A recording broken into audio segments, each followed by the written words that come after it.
My name is Alara Vance, and I am the founder and CEO of a technology firm worth over $1 billion. I built it from scratch in my garage while raising my son alone.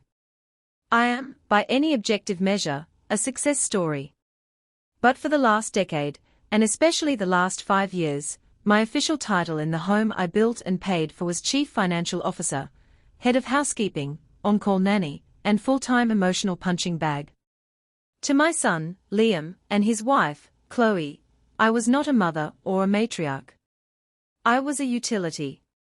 A resource to be endlessly tapped, a presence to be tolerated so long as the benefits kept flowing. The irony, the kind that sticks in your throat like a fishbone, is that I designed the gilded cage I was living in. Every bar was forged from my own guilt and a desperate, foolish hope that my generosity would one day be mistaken for love. I remember when Liam was a child, a small boy with scraped knees and a galaxy of freckles across his nose. I was working 80-hour weeks, fueled by stale coffee and the terror of failure. I missed school plays and soccer games. I'd come home long after he was asleep, tiptoeing into his room to kiss a forehead that smelled of sweat and bubblegum. The guilt was a physical weight, a phantom limb that ached constantly. So, I compensated. I buried him in gifts. The best toys, the most expensive clothes, the latest gadgets. When he wanted a car at 16, I didn't just get him a safe, reliable sedan, I bought him the sports car his friends drooled over. When he chose a college, I didn't just pay the tuition, I paid for a luxury apartment off campus so he wouldn't have to suffer the indignity of a dorm room. Each check I wrote felt like an apology. Sorry I missed your birthday party, sorry, I had to take that conference call instead of helping with your homework, sorry, I'm not the mother you see on television. This pattern of apology by expenditure continued into his adulthood, escalating with each passing year. When he met Chloe, I was initially thrilled. She was charming, beautiful, and seemed to adore him.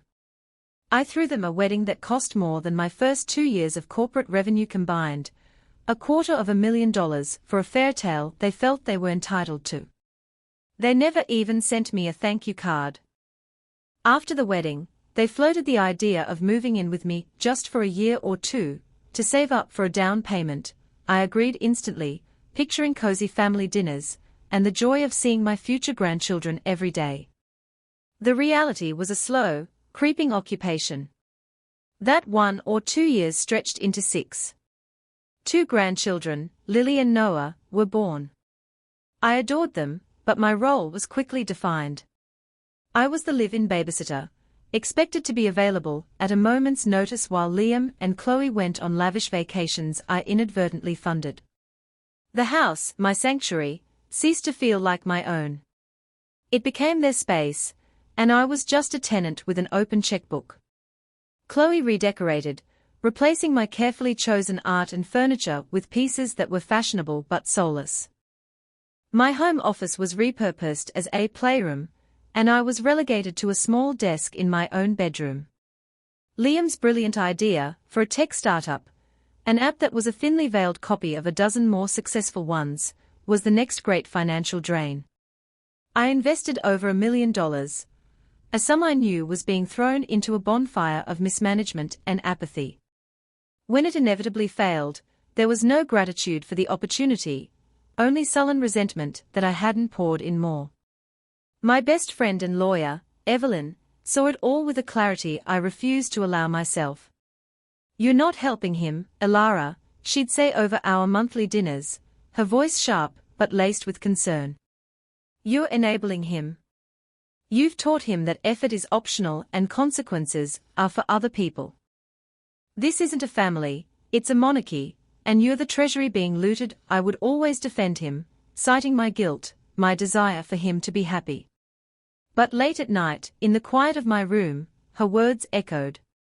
I started keeping a spreadsheet, a secret ledger of my own heartache.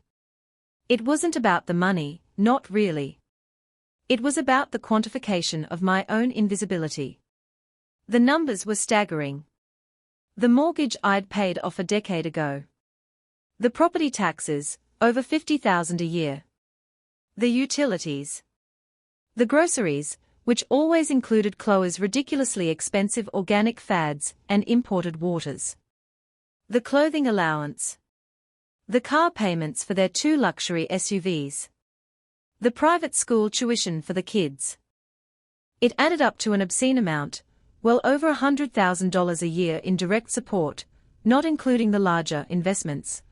I was funding a lifestyle for them that they made no effort to achieve themselves, all while I was becoming a ghost in my own home. My opinions were dismissed, my presence was ignored unless something was needed, and the quiet contempt, especially from Chloe, was becoming a palpable force in the air. I was living in a state of quiet desperation, praying for a spark of recognition, a simple thank you, Mom, that never came. I didn't know it then, but the foundation of this toxic empire was about to crumble, not from a slow erosion, but from a single, seismic shock that would force me to see the truth in all its horrifying clarity. The end began, as it so often did, with money and Chloe's insatiable appetite for social validation. Her 30th birthday was approaching, and she had decided it needed to be an event spoken of for years to come. Her vision was not a simple party, but a full-blown gala. She wanted a marquee in the sprawling backyard, a live band flown in from Los Angeles, a celebrity chef, and a guest list of over 200 people, most of whom I had never met. She presented the plan to me in the kitchen one Tuesday morning, not as a request, but as a series of directives. I was stirring oatmeal for my grandchildren, the only real joy I had in that house, while Chloe scrolled through her tablet, showing me pictures of ice sculptures and couture gowns. Liam stood beside her, nodding like a bobblehead, his arm draped possessively around her shoulder. And for the champagne fountain, Chloe said, not looking up, I'm thinking we go with the vintage Dom Perignon. Anything less would just be tacky. I placed the bowls of oatmeal on the small table for the kids, my hand trembling slightly. For years, I had absorbed these casual displays of breathtaking entitlement. I had signed the checks, smiled weakly, and retreated into myself. But something had been shifting within me. Perhaps it was Evelyn's relentless logic, or perhaps it was the sheer exhaustion of being taken for granted.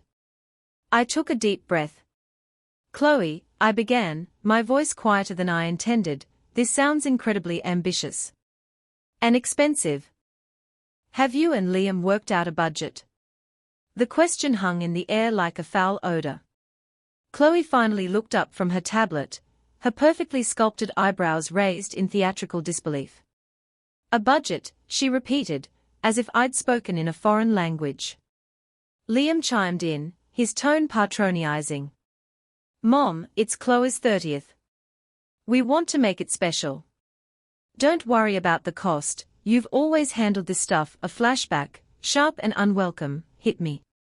Liam, age 17, after crashing the sports car I'd bought him. He'd climbed out of the wreck without a scratch, and his first words to me on the phone were not of relief, but of annoyance. It's totally wrecked. You're going to have to get me a new 1-inch, no apology. No fear. Just the baked-in expectation that Mom would fix it. I pushed the memory away and stood my ground. No, Liam. I think it's time we talked about the cost. An event like this will run well over $100,000. That's not something I can just handle. Your contribution to the household expenses last month was $0. For the past 6 years, it's been $0. I think it's fair to ask what you plan to contribute to this. The silence that followed was heavy and hostile.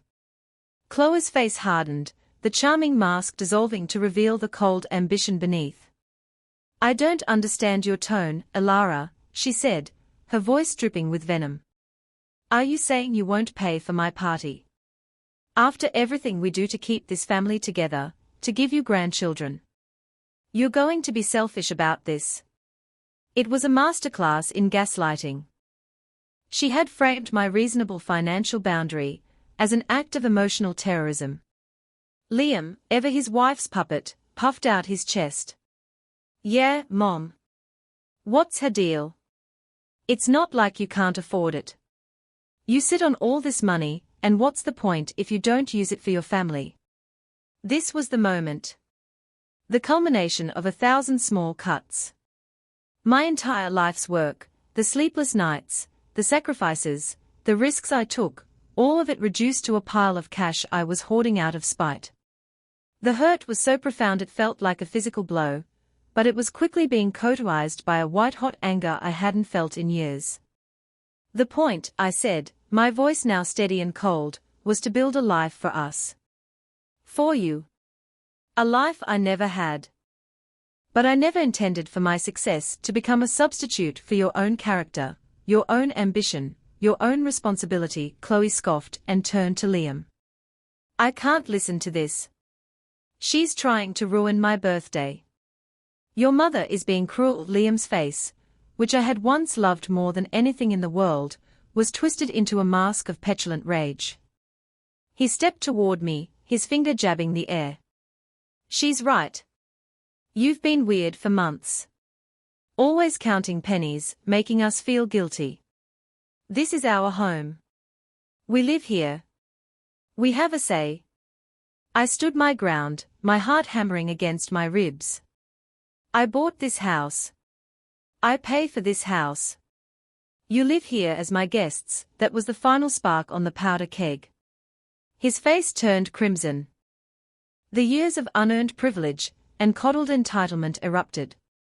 He took another step forward, his voice rising to a roar that seemed to shake the very walls of the kitchen I had designed. Guest? I am not a guest in my own home. This is my house. This is my family's house. And if you don't like how we run it, then you can get out.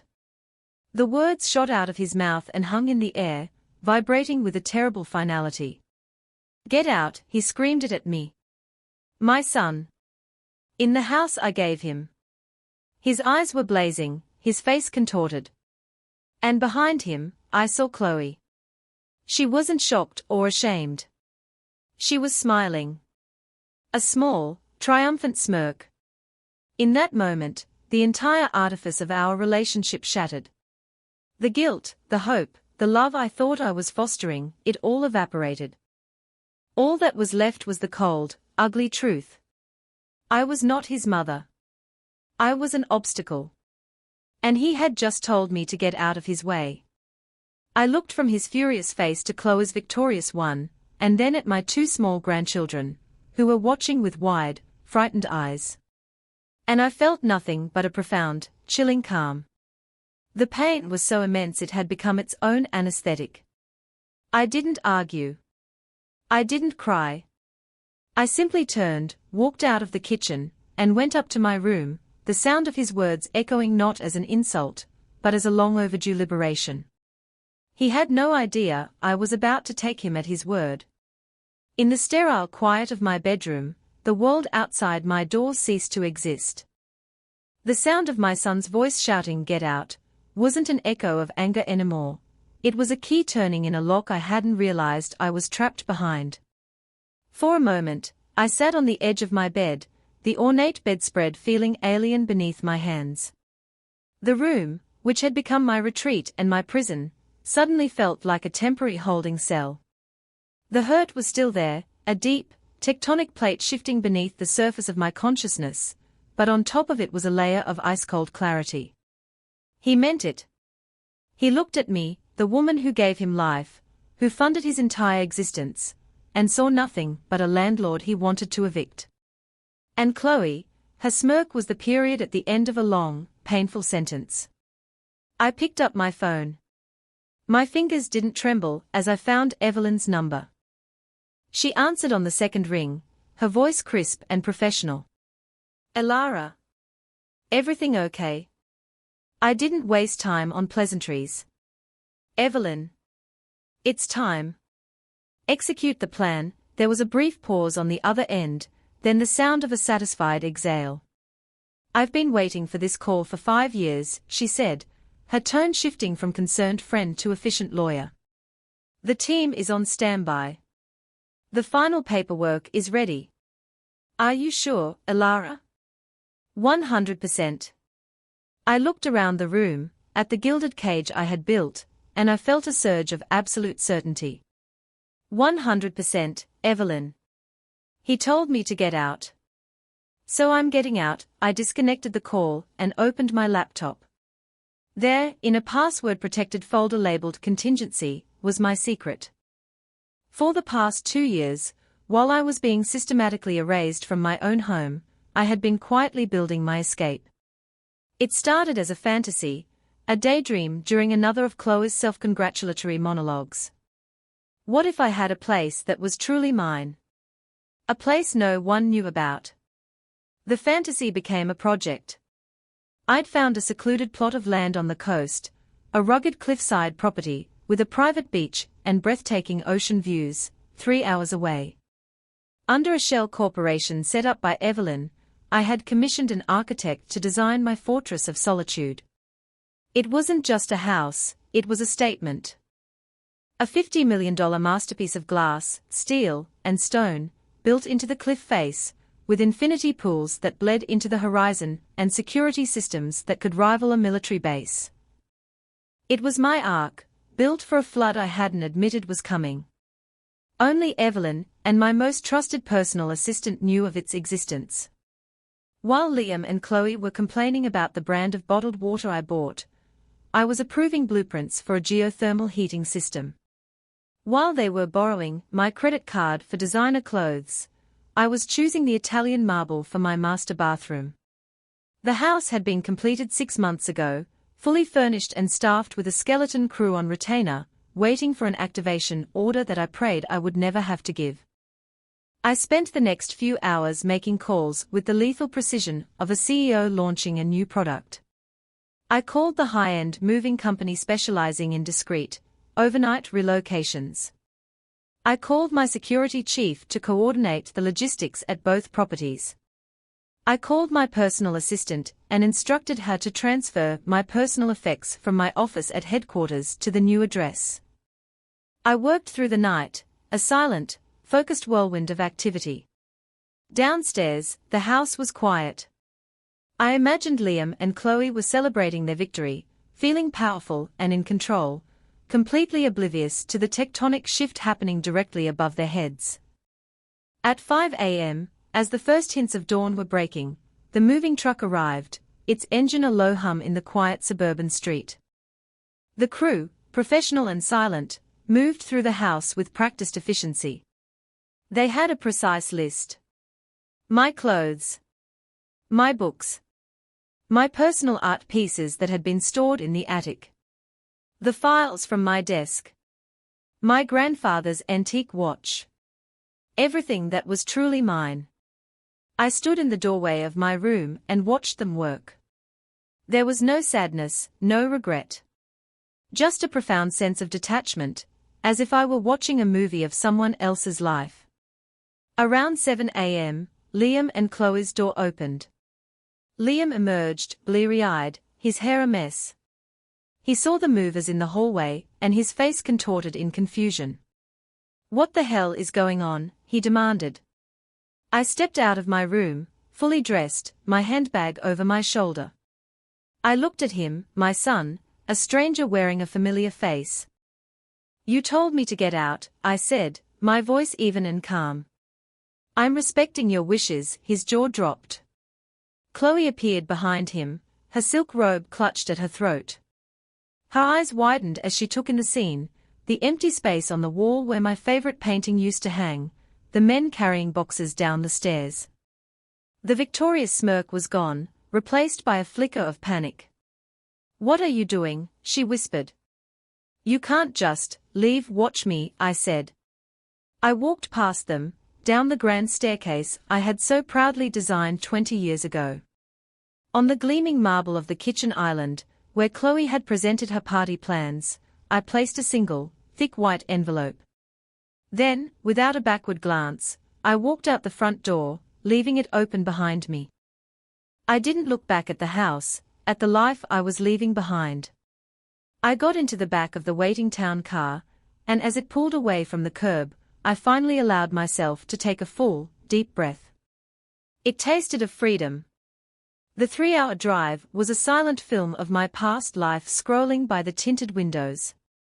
The manicured lawns of the suburbs gave way to the tangled green of the countryside, and finally, to the vast, shimmering expanse of the ocean. When the car turned onto a private, unmarked road and began its ascent up the cliffside, my heart began to beat a little faster. Not with anxiety, but with anticipation. The gates, massive slabs of brushed steel, swung open silently, and we pulled up to the house. It was more spectacular than the architectural renderings could ever capture. It didn't sit on the land, it grew out of it, a magnificent structure of glass and light that seemed to command the very sea and sky. My security chief, a formidable man named Marcus, was there to greet me. "Welcome home, Ms. Vance," he said, his expression unreadable but his tone respectful. Home. The word felt new, untarnished. Inside, the house was cool and quiet, filled with the scent of salt water and clean, empty space. I walked through the cavernous living area, my footsteps echoing on the polished concrete floors. The far wall was a sheet of glass 20 feet high, looking out onto the endless blue of the Pacific. It was breathtaking. It was mine. For the first hour, I just explored, touching the cool surfaces of the countertops, running my hand along the raw silk of the sofas, breathing it all in. This wasn't a house built on guilt or apology. This was a house built on strength, foresight, and self-preservation. Then, as I knew it would, my phone started to buzz. The first message was from Liam. A simple, confused, "Mom." 5 minutes later, another. "Okay, what is that envelope? Is this a joke?" I ignored them. I walked out onto the main terrace, the wind whipping my hair, and watched the waves crash against the rocks below. The buzzing became incessant. A string of texts from Liam, each more frantic than the last. "A fucking eviction notice. Are you insane? And a bill. What is this spreadsheet? A bill for $24 million. This is crazy. Mom, pick up the phone." Now then came the calls. I let them go to voicemail. I listened to the first one out of a morbid curiosity. It was Liam, his voice a mixture of panic and rage. "Mom, I don't know what kind of game you're playing, but it's not funny. You can't evict us. You can't kick your own grandchildren out onto the street. Call me back, this is insane." The second voicemail was from Chloe. Her tone was completely different. It was syrupy sweet, dripping with fake concern. "Elara, darling, it's Chloe. We are so worried about you. Liam is just beside himself. He didn't mean what he said, you know how he gets. Please, just come home so we can talk this through. We love you." The whiplash between their two approaches was almost comical. The classic good cop, bad cop routine. But the game was over, and I was no longer playing. I blocked both of their numbers. The silence that followed was blissful. About an hour later, the intercom at the main gate buzzed. Marcus's voice came through my internal system. "Ms. Vance, you have visitors. Are Liam and Chloe Vance. They are demanding entry." Of course they were. I'd had a GPS tracker on my son's car for years, a relic from his reckless teenage phase that I'd never bothered to disable. It was a simple matter for him to track my location. I walked to the security panel in the kitchen, a sleek screen that showed a high-definition feed from the gate camera. There they were. Liam was red-faced, pounding on the steel gate. Chloe stood beside him, trying to look poised and distressed at the same time. I pressed the button to activate the speaker. "Yes?" My voice was clear and calm, broadcast from the small, unobtrusive speaker next to the gate. Liam spun around, searching for the source of the sound. "Mom? What is this place? Let us in. We need to talk." "There's nothing to talk about, Liam," I replied, my eyes fixed on his digital image. "You made your position perfectly clear yesterday. You told me to get out." "I did. I fail to see what the confusion is. That's not what I meant, he sputtered. You can't do this. We're family. Family, I repeated the word, tasting it like ash in my mouth. Let me tell you what family has cost me, Liam. I have the figures right here, from the spreadsheet I left for you. Since you turned 18, I have spent approximately $48 million on you. That includes your education, which you squandered. A $12 million investment in a company you ran into the ground. A $250,000 wedding. And for the last 6 years, an average of $187,000 per year in direct living expenses, cars, vacations, and tuition for my grandchildren. In return for this, I was told to get out of my own house. So no, we are not going to talk about family, we are going to talk about the legal document I left you. You have 30 days to vacate my property. From the speaker, I could hear Chloe gasp. Liam was speechless, his mouth opening and closing like a fish. Finally, he found his voice, a weak, desperate version of his earlier roar. You would make your own grandchildren homeless over a stupid argument. I would not, I said, my voice hardening into steel. I am setting up a trust for Lily and Noah. It will pay for their education and reasonable living expenses. But it will be managed by an independent trustee, and neither you nor Chloe will ever see a single cent of it. As for you, Liam, you are 34 years old. Your wife is 30. You are both healthy and educated. It is time for you to stand on your own 2 feet. Get a job. Rent an apartment. It's what normal people do. I saw Chloe grab his arm, whispering furiously in his ear. Liam's face shifted from desperation to his default setting, righteous indignation. You're a monster, he spat.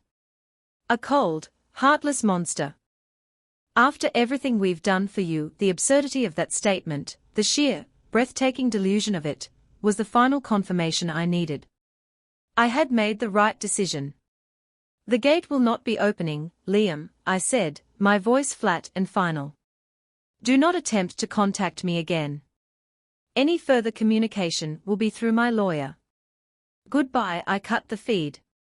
His angry, distorted face vanished from the screen, replaced by the serene, static image of my unbreachable gate against the blue sky. I stood there for a long moment in the silent kitchen, the $50 million view stretching out before me. There was no triumph, no joy. Just a vast, quiet emptiness. But for the first time in a very long time, it was a peaceful emptiness. It was the sound of a cage door swinging open. It was the sound of my new life beginning. The days that followed were a study in contrasts. Outside the walls of my sanctuary, a storm of familial chaos raged. Inside, there was a profound and healing silence, broken only by the sound of the waves and the cry of gulls. Liam and Chloe, as predicted, launched a full-scale campaign. They tried to weaponize the family against me, calling my siblings, my cousins, anyone who would listen, with a wildly distorted version of events. They painted me as a cruel, vindictive crone, who had thrown her loving son and his beautiful family out onto the street over a petty squabble. For a few days, my phone, which I had unblocked to specific family members, lit up with concerned, then accusatory, messages. My sister, Clara, called, her voice trembling with misplaced righteousness. Alara, what are you thinking? This is Liam. You have to let them come back. I didn't argue. I didn't defend myself. I simply emailed her a view-only link to the spreadsheet. Not just the summary I had left for Liam, but the full, detailed ledger spanning 15 years. Every tuition payment. Every car. Every credit card bill I'd paid. Every down payment for a failed business venture. Every single line item of their 6-year, all expenses paid residency in my home. I attached the audio file from my security system of Liam screaming at me to get out, and the short, victorious clip of Chloe's smirk. I sent the same package of information to every family member who contacted me. The call stopped abruptly. The silence from their end was deafening. The facts were undeniable, laid bare in cold, hard numbers and audio evidence. The narrative of the poor, victimized son collapsed under the weight of the truth. The only person who called back was my youngest niece, Sarah, Clara's daughter. She was in tears. "Aunt Alara," she sobbed into the phone, "I am so sorry. I've seen them treat you like that for years. We all have. We never said anything. We were wrong. I'm so proud of you." Her validation was a balm on a wound I didn't know was still so raw. "Thank you, Sarah," I whispered. "That means more than you know." Meanwhile, I began the quiet work of rebuilding myself. The mansion, which had been conceived as an escape pod, began to feel like a home. I established new routines. I woke with the sun and walked for miles along my private beach, letting the cold water wash over my bare feet. I rediscovered my love for painting, setting up an easel on the terrace and losing hours to the canvas, trying to capture the shifting colors of the ocean. I re-engaged with my company, not out of necessity, but out of passion. I'd built a strong executive team to handle the day-to-day, but now I had the mental space to think about the big picture, the legacy. I started sketching out the framework for a new foundation, one dedicated to providing seed capital and mentorship for single mothers trying to start their own businesses. I would call it the Lily and Noah Foundation, a legacy for my grandchildren that was about building, not just receiving. Evelyn came to visit every weekend. We would sit on the terrace, drinking wine and talking for hours. She never once said, "I told you so." She just listened, her presence a quiet, steady anchor. "You look different," she said one evening, as the sun set in a blaze of orange and purple. "The tension is gone from your shoulders. You look free." And I was. The legal eviction proceeded without a hitch. Liam and Chloe, realizing they had no legal leg to stand on and no family support left, vacated the house on the 29th day. My real estate agents, under Evelyn's instruction, had the property professionally cleared, sanitized, and put on the market. It sold in a week for cash to another tech entrepreneur. I never set foot in it again. I received one final letter from Liam, forwarded by Evelyn's office. It was a rambling, self-pitying mess. He wrote about how hard life was, how they were living in a tiny two-bedroom apartment, how Chloe had to get a job as a receptionist. He apologized, but his apology was hollow, laced with blame. "I'm sorry for what I said," he wrote, "but you have to admit you pushed me to it." I read the letter, then walked it out to the stone fire pit on my patio. I watched it burn, the words of blame and entitlement turning to grey ash and drifting away on the sea breeze. It was the funeral for the son I thought I had, and the final release of the guilt I had carried for so long. My vindication wasn't loud or explosive. It was the quiet, profound peace that settled over my life. It was in the laughter of my new friends, a small circle of fellow artists and philanthropists I'd met in the nearby coastal town. It was in the pride I felt as I signed the charter for my new foundation. It was in the unconditional love I received from my niece Sarah, who had become a regular visitor, a true piece of family I could cherish. The $50 million mansion was no longer a symbol of my escape, but a testament to my rebirth. It was a reminder that true wealth isn't about what you can give to others, but about the value you place on yourself. Sometimes, the most loving thing a parent can do is to let their child finally face the consequences of their own choices.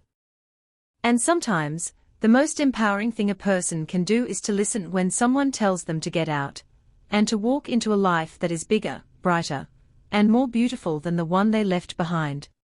It took being kicked out of a house I owned to finally find a place where I truly belonged, within myself.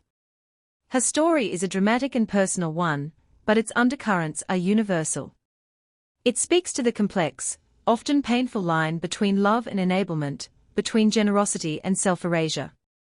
Alara Vance built an empire, yet her greatest battle was fought within the walls of her own home, for the most fundamental territory of all, her own self-respect. In quantifying the financial cost of her son's entitlement, she was really quantifying the cost to her soul. The eviction notice she served was not just for a piece of property, it was an eviction of the toxic dynamic that had held her captive for decades. She learned a hard lesson, that you cannot pour from an empty cup, and that sometimes, the only way to save a relationship is to have the courage to end it in its current form. Her journey from a scorned provider to a self-possessed woman is a testament to the power of boundaries.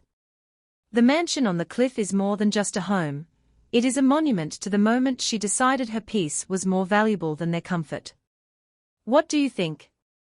Was Ilara's action a justifiable act of self-preservation, or a cruel overreaction? Is there a point where financial support crosses the line into creating dysfunction? Share your thoughts on this complex family drama below.